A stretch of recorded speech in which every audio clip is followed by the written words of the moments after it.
नमस्कार माऊली. चला ज्ञानेश्वरीच्या सहवासात. ज्ञानेश्वरी अध्याय 5 मधील 67 ते 75 ओव्यांच्या सहवासात आपण जाऊया. ज्ञानोबा रायांनी आपल्या स्वतःच्या उत्साहाला आवर घालता घालता ते म्हणाले की नैष्कर्म निष्काम कर्म याच्याबद्दल सांगण्याच्या ओघात श्रीकृष्ण अर्जुनाच्या संवादाचा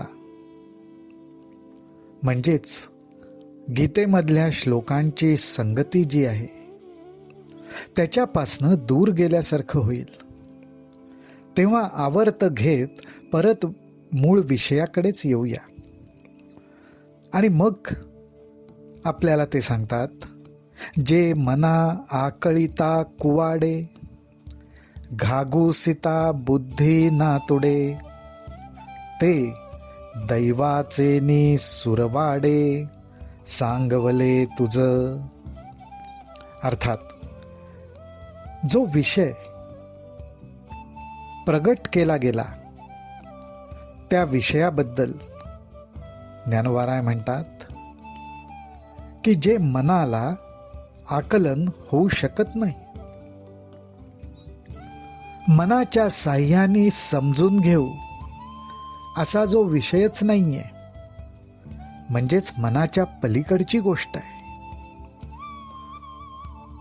बुद्धीचं साह्य घेतलं तर बुद्धीचं कार्य आपल्याला कसं दिसतं, तर विचारांशी घासाघीस चालू असते, विचारांचं मंथन चालू असतं, त्यातून काहीतरी उलगडेल. तर असाही हा विषय नाही. असा हा विषय दैवयोगाने, आणि अर्जुना तुझं सुदैव असल्यामुळे माझ्याकडून हा विषय सांगितला गेला आणि तुला ऐकायला मिळाला. माऊली हो, आपलं सुद्धा केवढं भाग्य आहे की ज्ञानेश्वरीच्या सहवासात आल्यामुळे असा हा विषय ज्ञानोबा रायांच्या शब्दांच्या साह्याने आपल्या कानावर पडला आहे. जे शब्दातीत स्वभावे, ते बोलींची जरी फावे, तरी आणिके काय करावे सांगे कथा. असा हा जो विषय ज्याचा स्वभावच शब्दाच्या पलीकडे असण्याचा आहे, शब्दांच्या कक्षेत शब्दांच्या साह्याने जो विषय समजून दिला जाऊ शकत नाही, पण बोलण्याच्या ओघात तो शब्दांच्या साह्यानेच जर का प्रगट झाला तर इतर गोष्टी कशाला कराव्या. ह्या गोष्टीचाच आनंद का नाही घ्यावा. हा आरती विशेषू श्रोतयांचा, ही श्रोत्यांची विशेष इच्छा जाणून, कारण श्रोत्यांना ज्ञानोबा रायांच्या शब्दातूनच ह्या गोष्टीचा अनुभव येतोय, म्हणून त्यांना आता बाकीचं काही ऐकावंसच वाटत नाही. हाच विषय त्यांना ऐकायचा आहे. हा आरती विशेषू श्रोतयांचा, जाणोनी दास निवृत्तीचा, म्हणे संवादू तया दोघांचा, परिसोनी परिसा. श्री निवृत्तीनाथांचे दास अर्थात आपले ज्ञानोबा राय यांनी श्रोत्यांच्या मनातली ही गोष्ट ओळखली आणि मग ते म्हणतात, ह्या दोघांचा अर्थात श्रीकृष्ण परमात्मा आणि अर्जुनाचा संवाद तुम्हाला ऐकायचा आहे ना, तर आता तोच ऐका. मग श्रीकृष्ण म्हणे पार्थाते, आता प्राप्ताचे चिन्ह पुरते, सांगेन तुझं निरुते चित्त देई. याप्रमाणे त्यांचा संवाद चालू राहिला आणि मग भगवान श्रीकृष्ण अर्जुनाला म्हणाले, अर्जुना आता तुला ही गोष्ट ज्याला जमलीये, ज्याला साधलीये, कुठली तर नैष्कर्म्याची, निष्काम कर्माची गोष्ट ज्याला साधलीये त्या साधकाचे, त्या पुरुषाचे चिन्ह मी तुला सांगतो. अर्थात ज्ञानोबाराय आता काही खुणा आपल्या समोर प्रगट करणार आहेत की निष्काम कर्म, नैष्कर्म कर्म हे कोणाला जमलं तर त्याच्या ठिकाणी काही खुणा प्रगट होतात.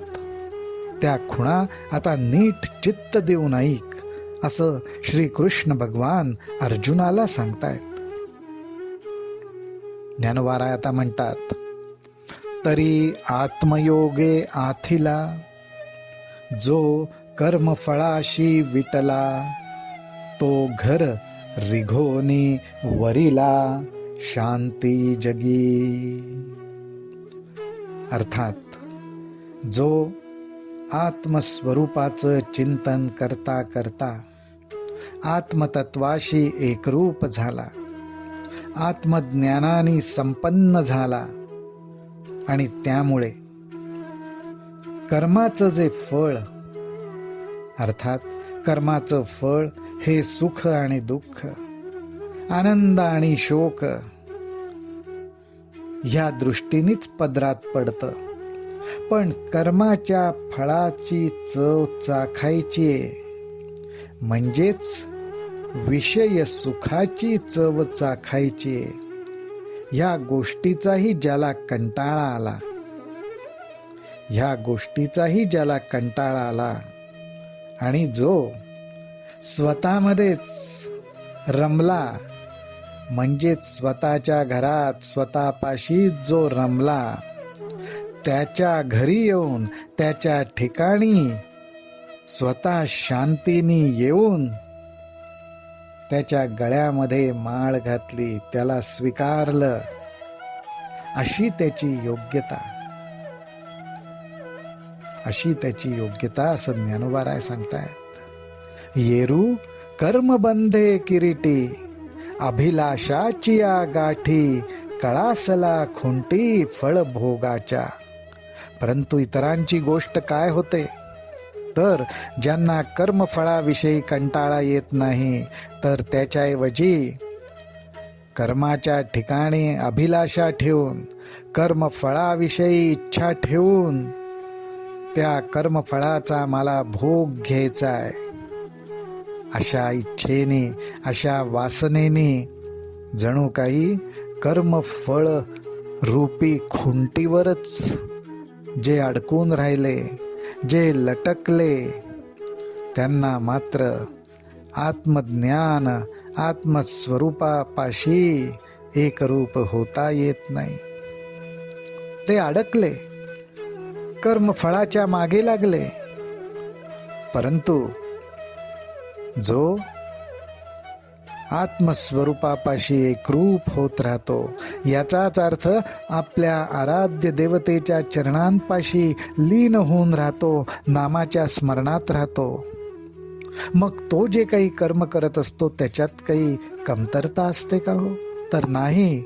ज्ञानोबाराय म्हणतात, जैसा फळाची ये हावे, ऐसे कर्म करी आघवे, मग न किजेची येणे भावे उपेक्षी जो. तर ज्याचं प्रभूच्या चरणी मन लागलं तो सुद्धा कर्म करतो. कसं करतो तर कर्माचं फळ मला मिळावं ह्या अपेक्षेने, ज्या तत्परतेने एखादा कर्म करतो, त्याच तत्परतेने साधक सुद्धा कर्म करतो. पण मी करता नाही, मी माझ्या प्रभूचा सेवक आहे, तो माझ्याकडून कर्म करून घेतोय, म्हणून तो कर्म तत्परतेने करतो. पण मी करता नाही, हा दृढ भाव मनात धारण केल्यामुळेच तो कर्माच्या फळाच्या ठिकाणी मात्र उदास राहतो. कर्माचं फळ मिळो वा न मिळो ते माझा प्रभू ठरवेल, तो त्याची अपेक्षाही करत नाही. प्रभूच्या इच्छेने त्याला माझ्याकडून जे कर्म करून घ्यायचंय त्या ठिकाणी मात्र तो तत्पर राहतो. तो जयाकडे वास पाहे, तेवती सुखाची सृष्टी होये, तो म्हणे तेथ राहे महाबोधू. अध्याय 5व्या मधली ही 74वी ओवी अत्यंत सुंदर आहे, अत्यंत सुंदर आहे. त्या साधकाविषयी सांगताना ज्ञानोबाराय म्हणतायत, तो जयाकडे वास पाहे, तेवती सुखाची सृष्टी होये, तो म्हणे तेथ राहे महाबोधू. अर्थात असा जो साधक, सिद्ध साधक, तो जिकडे बघतो तिकडे त्याला आत्मसुखच दिसतं. तो जिकडे बघतो, जिकडे त्याची दृष्टी जाईल तिथे त्याला त्याच्या प्रभूची लीलाच दिसते, प्रभूचं अस्तित्वच दिसतं. आणि त्या आनंदातच, त्या अनुभवातच तो त्याचं कर्म करत असतो. आणि त्या कर्मातून जो दाखला, जो आदर्श इतरांसमोर ठेवला जातो, त्याच्यातनं साक्षात आत्मबोधच प्रगट होतो. अर्थात त्या साधकाचं चित्त आत्मस्वरूपापाशी रममाण होत असतं. आपल्या प्रभूची लीलाच तो बघत असतो. आणि असाच बोध त्यांनी त्याच्या मनाला करून दिलेला असतो. तोच बोध त्याच्या कर्मातनं सुद्धा प्रगट होत असतो. असंच जणू काही ज्ञानोबारायांना सांगायचंय. बघायला गेलं तर हा साधक इतर सर्व मनुष्य प्राण्यांसारखाच असतो. नवद्वारे देही तो असतुची, परी नाही करी तुची, न करी काही फलत्यागी. ही एक खूण ज्ञानोबाराय सांगतात. ते म्हणतात, नवद्वारांच्या या देहामध्ये, नवद्वारांच्या या देहामध्ये, ज्या देहाला 9 द्वार आहेत, 9 छिद्र आहेत, त्या देहामध्ये तो असतो, पण असून नसल्यासारखाच असतो. कारण ह्या घरात तो एका पाहुण्यासारखा राहत असतो. त्याच्या प्रभूची इच्छा म्हणून तो राहत असतो. कुठल्याही प्रकारे देहाबद्दल आसक्त होऊन या देहात तो राहत नसतो. आणि त्याचबरोबर कर्म करताना कर्माचं जे फळ मिळणार, त्या फळाचा त्यांनी मनातून अगोदरच त्याग केलेला असतो. सर्वसामान्यांप्रमाणे तो कर्म करत असतो. कर्माचं फळही मिळणार हे त्याला माहिती असतं, पण त्या कर्मफळाचा त्याग त्यांनी मनातून केलेला असतो. आणि त्यामुळेच कर्म करून सुद्धा काही न केल्यासारखाच असतो. कारण त्याचं चित्त प्रभूच्या चरणी रमलेलं असतं.